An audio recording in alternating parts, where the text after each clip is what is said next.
מעוניין שלילד שלך תהיה מוטיבציה? חזק את החזקות של הבן שלך. חזק את הדברים שהוא חזק בהם. הייתה לי שיחה לפני מספר שבועות עם מאמן כושר גופני, מאמן בעל ניסיון של 40 שנה, והוא מספר לי שהייתה אצלו אלופת הארץ בריצה. היא הייתה תלמידה ממוצעת לחלוטין, אפילו עם קצת קשיי למידה, אבל בספורט היא הייתה מאוד מאוד חזקה. הוא אימן אותה והגיע איתה להישגים מדהימים עד שהיא זכתה באליפות הארץ לנוער.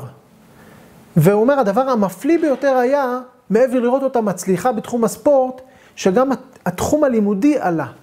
כי היא הרגישה טוב עם עצמה, הרגישה ביטחון עצמי, הרגישה חוויית הצלחה, אז גם החולשות מקבלות אור ומתפתחות בעקבות החוזקות שחיזקנו.